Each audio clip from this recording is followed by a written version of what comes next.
Hello, আসসালামু আলাইকুম। সবাই কেমন আছো? আলহামদুলিল্লাহ, আমি অনেক ভালো আছি।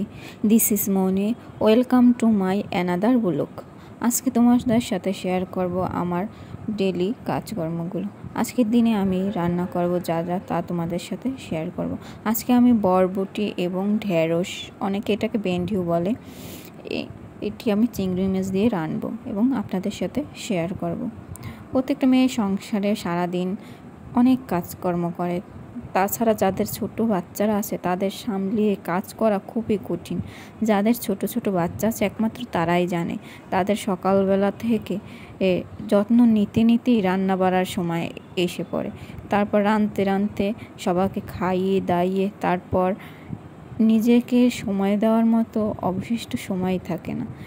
এই কাজকর্ম সতত ব্যস্ততার মধ্যে নিজের জন্য সময় বের করে নিতে হয়, সবাইকে সময় দিতে হয়, সবার মন খুশি রাখতে হয়।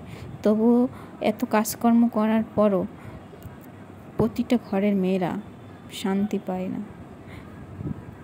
কিছু কিছু সংসারে তো অশান্তি লেগেই থাকে, না হয় শ্বশুর শাশুড়ির কারণে, না হয় দেওর ভাসুরের কারণে, না হয় নননের কারণে, না হয় নিজের স্বামীর কারণে।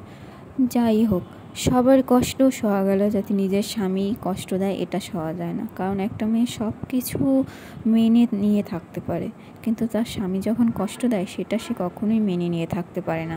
কারণ মা বাবা ভাই বোন আত্মীয় স্বজন সব কিছু ছেড়ে একটা মেয়ে স্বামীর সংসারে চলে আসে, তার সর্বস্ব দিয়ে সংসারটা সাজিয়ে রাখার চেষ্টা করে।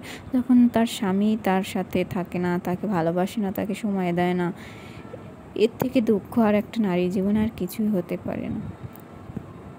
যদি বলেন একটা মেয়ের সুখে থাকার মূল চাবিকাঠি কি, তখন একটা মেয়ে নিশ্চয়ই বলবে তার স্বামী। যে নারীর স্বামী যত ভালো, যত যত্নবান, তার জীবন তত সুন্দর। আসসালামু আলাইকুম।